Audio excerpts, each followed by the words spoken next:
সময় যখন খারাপ হয় তখন কিন্তু সব দিক থেকেই খারাপ হয়।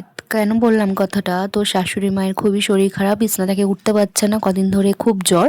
তো তার জন্য দেখো এখানে 1 গ্লাস দুধ আর শ্বশুরের জন্য 1 কাপ চা আর রুটি এখানে করে দিলাম।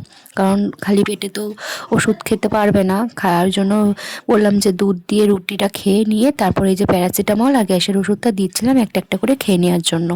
তো তারপরে যে কেন বললাম কথাটা, দেখো একে তো শাশুড়ি মায়ের শরীর খারাপ, সব কাজ পড়ে রয়েছে, আর এখানে তার মধ্যে গেছে কলটা খারাপ হয়ে। আগের দিন রাত্রির থেকে কোনো কাজই সকাল থেকে করতে পারিনি, জল ছাড়া তো কোনো কাজই করা যায় না। তো দেখো দাদারা এসে এখন কলটাকে ঠিক করছে, তখন ঠিক ওই বেলা 9টা মতো বাজে। তো তারপর এক এক করে এখন সব কাজ সারতে হবে। বাসি বিছনাটাকে আগে সবার ফার্স্ট তুলে গুছিয়ে নিলাম। গুছিয়ে নেওয়ার পর এখানে দেখো আবার ফুলের দাদাটা এসে এখানে লেবু লঙ্কা দিয়ে গেছে। তো শনিবার করে আমি লেবু লঙ্কা ঝোলাই বাড়িতে, তো সেই দাদাটা এখানে দিয়ে গেছে এসে। আর ছিল হচ্ছে বাসি রুটি, সেই রুটিটাকে ছিঁড়ে এখন পাখিদেরকে দিয়ে দিলাম, তো ওরা পরে এসে ঠিক খেয়ে নেবে।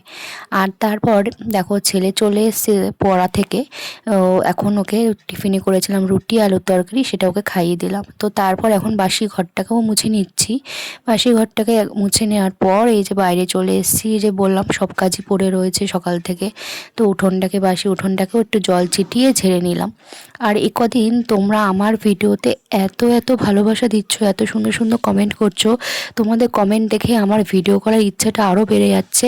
থ্যাংক ইউ সবাইকে, তোমরা এইভাবে আমার পাশে থেকো। আগামী দিনে যাতে তোমাদের কমেন্টের জন্য আমি আরও এগিয়ে যেতে পারি, ভিডিও করার ইচ্ছাটা যেন ঠিক এরমভাবে থাকে তোমাদের জন্য, তার জন্য তোমাদেরকে অসংখ্য অসংখ্য ধন্যবাদ। আর এরমভাবেই তোমরা পাশে থেকো।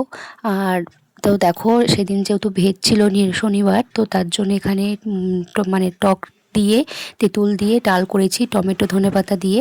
আর এখানে একটা মিক্সড সবজি করব, সব কিছু কেটে নিয়েছি, যা সবজি ছিল বাঁধাকপি, বিনস, গাজর সব দিয়ে এখানে একটা মিক্সড সবজি। এটা কিন্তু ডালের সাথে খেতে ভীষণ ভাল লাগে, নিরামিষ সবজিটা। তো এটা এখন করে নিচ্ছি। আর রান্না, তো রান্না কিন্তু করার পর এখন দেখো চলে এসেছি হচ্ছে উনুনে এখানে জল বসাতে। তো উনুনটা ধরিয়ে দিলাম, গরম জল করব, ছেলেকেও স্নান করাবো প্লাস আমিও করব তার জন্য। তো এখানে দেখো কী কী রান্না করেছি, এখানে করেছি হচ্ছে বেগুন ভাজা, তার সাথে এই যে টকের ডাল, টমেটো ধনেপাতা দিয়ে, আর এই যে মিক্সড সবজিটা। তো এই ছিল ভিডিওতে কেমন লাগলো অবশ্যই জানাবে।